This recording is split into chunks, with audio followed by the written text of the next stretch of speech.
બનાસકાંઠા જિલ્લામાં આવેલા ભાભરમાં મોટી સંખ્યામાં રાજપૂત ક્ષત્રિય સમાજના યુવાનો દ્વારા રેલી યોજી સૂત્રોચ્ચાર કરી ભાભર મામલતદારને પરસોત્તમ રૂપાલા વિરુદ્ધ કાર્યવાહી કરવા આવેદન આપ્યું।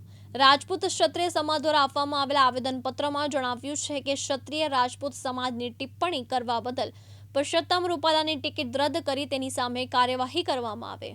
આજે આવેદનપત્ર એ માટે આપવા આવ્યા છીએ કે કેન્દ્રના મંત્રી જે પુરુષોત્તમ રૂપાલા છે તેમને એક સમાજને રાજી કરવા માટે અમારા ક્ષત્રિય સમાજ વિશે ખોટી જે ટિપ્પણી કરી છે તેમની ટિકિટ રદ થાય તે માટે અમે આવેદનપત્ર આપવા આવ્યા છીએ। જે 4-5 દિવસથી જે એક કેન્દ્રીય મંત્રીએ જાહેરમાં સમાજ વિશે ટિપ્પણી કરી કે ભાઈ અંગ્રેજોથી રોટી અને બેટીના રાજા રજવાડાઓ વહીવટ કરતા હતા, એ કેન્દ્રીય મંત્રી પુરુષોત્તમભાઈ રૂપાલા છે અને જાહેરમાં અપમાન કર્યું છે।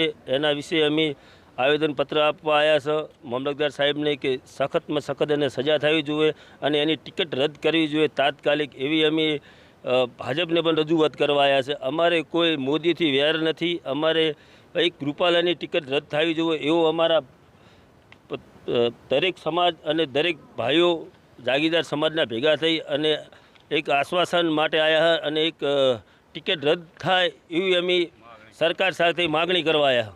બાબુ ચૌધરી, દિવ્યાંગ ન્યૂઝ, બનાસકાંઠા।